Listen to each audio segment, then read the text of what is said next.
Hey, everybody. Welcome to the latest installment of MSP Business School. I'm Brian Doyle, and with me here again are my wonderful co-hosts, Rob Rogers and Tim McNeil. What's going on, guys? Trying to live the day. Next day. Yeah. Feels like a long time no see, but I don't think it's been that long. It did seem like longer. It did seem like a longer gap than usual. Same as always, but a little different for whatever reason. We're recording this post Labor Day, so I'm definitely feeling like people are back to work, and we're getting back into the groove of things. But with us today, we'd like to introduce our special guest, and we've got Matt Scully, who's the channel chief over at Mailprotector, with us today. And today, we're really just going to talk a little bit about the state of the industry, kind of some opinion on where everything's going, and really, kind of just talk about our feelings about what the MSPs are encountering today. Sure. But before we start there, Matt, I would love to learn a little bit about your background and how you fell into the lovely world of the channel. Yeah. And what are some of your thoughts about what the future might bring? So, hey, yes. Hey, first of all, thank you very much for having me. It's awesome to see you guys and be part of this broadcast today. I was actually in the hospitality industry for about 22 years, commuting every single day to New York City. I mean, I don't know if you guys, I know that you're in Connecticut, but the grimy of, getting into a train, you get off at Grand Central and you're in this dark gray corridor. And that was every day to and every day back from New York City. So everybody just looks like a zombie, right? It's amazing how it takes everybody out. It just takes everything. Yeah. And it's just, and you're sitting in these train seats that are too small, because we as a culture got bigger, right? And it's just smaller. It was a miserable way to begin and a miserable way to end every single day. And so there was this company that was happening in my hometown, and I saw it from the very beginning. And it was like 2007 when it's opened its doors. Again, it was there, and you would hear this person got hired, this person got hired. And, you just knew it was in the background, but it didn't really make a splash. And then there was this guy that I went to middle school and high school with. His name's Brian Hopman. And Brian was hired by this company. And Brian's always been a winner. He's always been a go-getter, he's always done well successfully. And I said, oh my God, I mean, I'm going to give Brian a call and see if there's any opportunity for me to go there just to get out of my commute. And of course, that company ended up being Datto. And I started off as in the sales there and moved into a business development role, where basically what I would do is I would go across the world, talk about Datto's services, meet MSPs, sort of get a flavor of what was on their mind, bring it back to our development team, that type of thing, roadshows, events, and all that stuff. And then, of course, what happened last year, there was a number of us that got laid off. I was actually one of them. And what I did was I actually took 4 MSPs who I was pretty close with at my days at Datto, and I went on an interview spree. And the 3 things that I looked for was, 1, is this technology good? 2, can people make money on it? And 3, is it going to be important in a post-COVID world? And the company that I just had numerous conversations and passed every single one of those grades from those 4 MSPs ended up being Mailprotector. And so within 2 weeks of being let go from Datto, I became the channel chief at Mailprotector. It's funny. I was enjoying when you were talking a little bit about that original initial growth, because one of the great things about Datto and the explosive growth they had early on is it really allowed them to bring in people from different walks of life. Because as you know, in Connecticut, there's only so big a talent pool of people that are kind of IT focused, right? To pull from, that you got these people like yourself who came from other walks of life, but brought in other dynamics and other, approaches to that model and really made them the company that they were. And, certainly like many cautionary tales, as you get bigger, you get bigger, you get bigger. At some point, you also got to contract a little bit. And some great people were unfortunately lost. I'm sure it was right around the same time as you, Matt, during that period of where they really had to kind of reorganize and move forward, especially as they were making the other acquisitions that have continued to make them rise up. Yeah. I love that you just said that, because not me getting canned part, but the other part. No, I love you say that, because I remember it was my second year at Datto, and that's where we came from. My first 2 years at Datto, it was like, button downs and Dockers and, it's like a scene from Office Space. You know what I mean? Like the cubicles, the large cubicles. And then the bigger that we got, the sexier that we got, and the more fun that we got. And, our Christmas parties ended up being at a theater company. And I remember Austin, getting up there, and he was, congratulating people. I want to say at that point, it was on their 6th or 7th anniversary. Might have even been 10, to be honest with you. And he got up there and he was saying in front of the entire company, and he acknowledged those handful of employees. And I think it was like only 20 employees at the time. He goes, "Hey, you guys took a bet on Datto. You know what I mean? You took your life chance on Datto." And you think about it. Yeah, they did.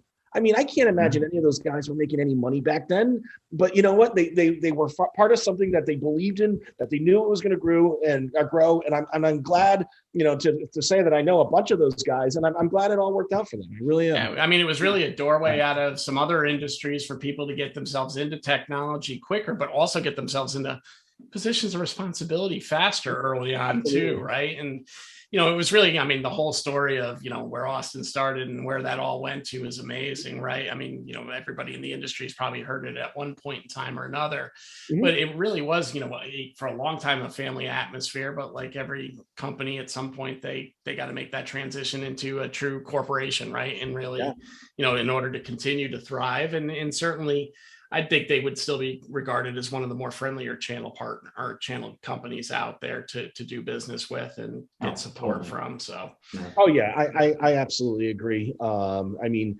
my time there was in a free college. I mean, what I learned over there, and which is going to set me up for life. I feel confident that I can go to any channel company based on the skill sets that I learned at Datto.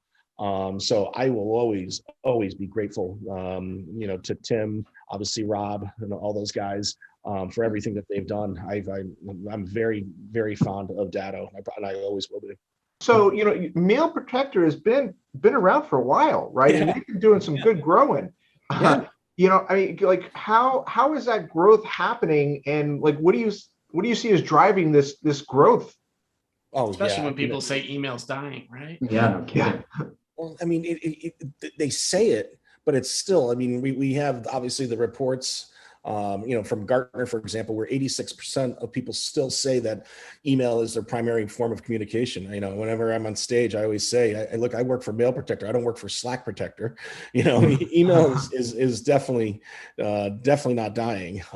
And email security is very complex. It's not, and the fact that we're a company that we started in 2002, obviously since then usage has increased, the need for security, compliance. We answered that call. We've got the patents and the certifications to support that. We look at ourselves as probably one of the more premier email security providers out there. And we speak on that. The one thing that I love about what we do, and this was, sort of my, gripe a little bit towards Datto towards the end, and you're starting to see this with a lot of the bigger guys, is that email security is all we do. That's what we do. And when you start seeing some of these larger corporations acquire this company or acquire that company, and all of a sudden it's like a culture shift, right? Where our eggs are in one basket, and that's to provide, the strongest and most robust, comprehensive email security solution out there. So obviously Mailprotector, you see it at all the conferences. You guys are out there kind of everywhere. Yeah, sure. What would you say? Clearly MSPs are your space. What was the path that was taken? Was that already set up before you got there? Is that something that you set up when you got there? Like, what did that look like? I would say it was definitely set up when I got there. Mailprotectors, for at least, I want to say for the past 5 years, I should know this, has been a channel only company. Yeah. One of the things that I did over there was I brought in, just as soon within 2 months of me going there, I brought over an advisory board. And what I did was I took, 6 different Mailprotector partners and did not gauge it on how much activity they do, did not gauge it on MRR, but just 6 different people, 6 different voices. Mm-hmm. And what we do is we meet once or twice a year, but we also have a Slack channel. So if there's any ad hoc requests, but the one thing that I take pride in on that is that anything that goes out of Mailprotector, whether it's product, whether it's development, whether it's our go-to-market message, whether it's marketing, they has to get filtered through that advisory board. And I could tell you, I can honestly tell you, is that we had a situation where we had something that we were going to launch, and we were in the 5 digits of investing in it, and the advisory board kicked it down the road and said no, and that was pretty cool, that meaning in a sense that we say, if they don't approve it, it's not going to go out. And so it's just ingrained in our culture. Everything has to go through our advisory board. And then the other 2 factors, it has to be simple and it also has to be secure. And again, we have the patents to protect that. That's huge. In fact, it's funny you say that. So we're doing, Rob and I at OSR, we're doing our first advisory board next week. We've got awesome. We've got a third party coming in, same philosophy, and we got it from our business coach who comes from the MSP space. Oh, nice. And that's one of the things that made his MSP so successful before he sold it. So it's Sean Walsh. I don't know if you know him. He's been going to some of the ASCII events. He's doing a speech every month, and he talks specifically about how important client advisory boards are. So absolutely. And I was at this Build IT, the IT by Design. Yep. So Sonny, the CEO, was talking, and he was talking about sort of his humble beginnings and how he grew, into the channel space, and a big components of his success. And a lot of it, he said, had to do with advisory boards. And one of the things that he talked about, which is going to be something that I'm going to bring over to the Mailprotector, is also dividing that advisory board from a technical to a go-to market. So, instead of having an advisory board meeting all day Monday, and half the time you're talking about go-to market and the tech guys are sleeping, and the other vice versa, be able to begin the day, split them up into 2 different groups, let them talk to our dev, our CTO, the tech guys, and then for our VP of marketing and sales and myself as business development, we'll go to the go-to-market guys. And then what we do is we create an activity from there. But a cool little story about our first advisory board. This was in August of 2020. I think you're going to think this is cool. Let me go back. And so what I would do at the ASCIIs in 2020 is that I would introduce Frank Abagnale. Everyone knows who he is. Mm-hmm. Oh, Catch me if you can, guy. Yeah. So what would happen is, it's a virtual, of course. Jerry would bring me, and they would bring Frank into a virtual green room, and then him and I would talk for about 10 minutes, outside of everyone, and then Jerry would ping me and say, okay, we're going to put you on live in 1 minute, and there'd be a countdown, right? So while I was in the back room with Frank Abagnale, which was a week before our first ever advisory board, I said, Frank, can you do me a favor? If I say some really nice things about you when I introduce you, will you join me for our first ever advisory board at Mailprotector next week? He goes, what time? I said, it's going to be Wednesday at 2:00.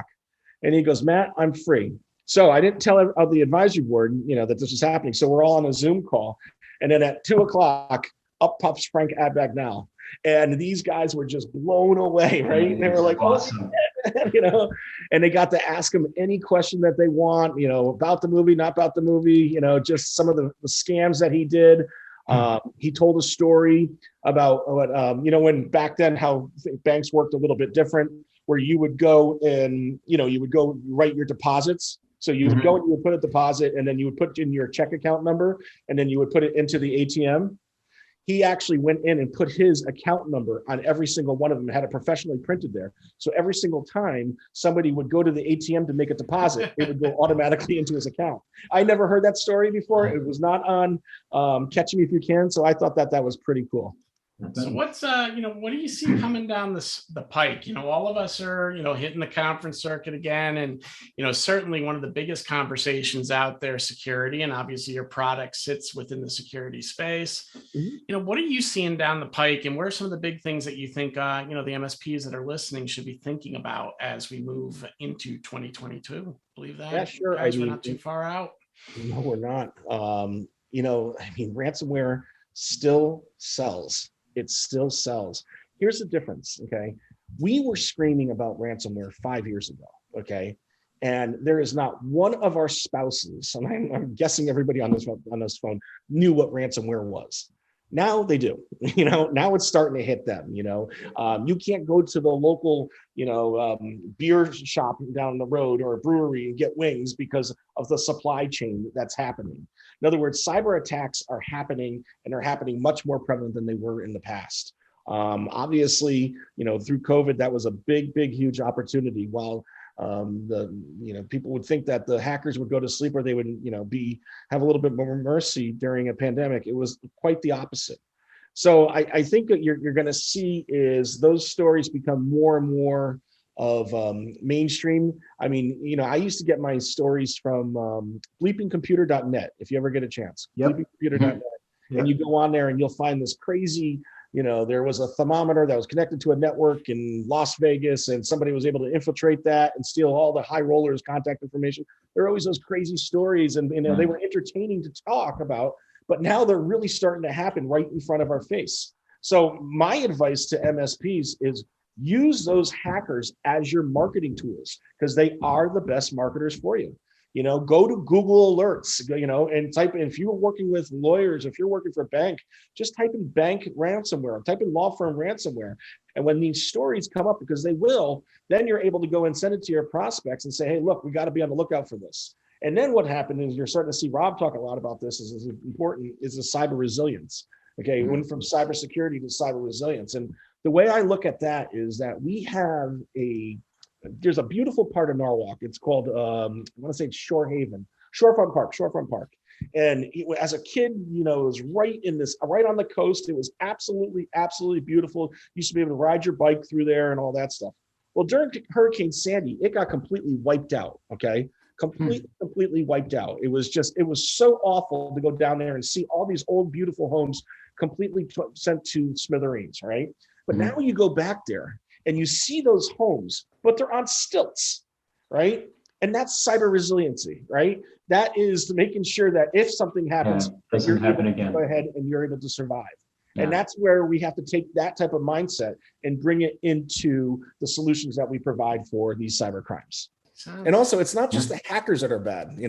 I made up our mantra. I hope my CEO doesn't see this, but I made our mantra to protect you against you. And that was my go-to-market message is, we're talking about, hey, protect you against you, which is people against people. People still are the number one threat to their own company. And always will be, man. Yeah, always will be. Yeah. It's so true that, most of the threats that happen, we introduced ourselves. They don't come from the outside for the lion's share of the businesses, 100%. Right? Yeah. And even those that have been trained and are truly aware, you can still occasionally click that wrong button, right? That wrong link or whatever. But there's also arrogance and stupidity. No doubt. I've got, all right, so this Revel, we've heard about them recently in some of the more recent cyber crimes, this bad group. I have an article from them in 2020, in May of 2020. And what was interesting about what these guys would do is that they would go into celebrity law firms, all right, and they would go and they would hijack email conversations that Lady Gaga was having, Madonna was having, Donald Trump was having with their agents, their managers, whatever. And they're putting these things out there saying, look, if you don't pay us a ransom, okay, we're going to put these conversations out to the public. And there's a lot of reputation protection that email security can help you on. Because maybe you're working, as we saw with these food distribution companies, maybe you're working for a food distribution company, you're talking about an acquisition. Maybe you're talking about the intern down the hall, stuff that you don't want out there, okay? But again, you're kind of cavalier and you think, email is completely secure. No, it's these types of stories that have to come out and say, hey, look, what you put out there has the potential to be on the front page of the New York Times. Well, it's like anything else, right? It's always a race. Somebody's figuring out how to hack. Somebody figures out how to protect that hack, and the next hack comes. And, if you just even look at credentialing over the last 5 to 7 years, it started with complex passwords. We ended up putting in, multi-factor. And Microsoft just announced that they're moving towards passwordless access and doing it all through authentication app or even Windows Hello. That blew my mind when I saw that. But, the reality is, if you can take the human element out of it, you're going to have less human element to deal with.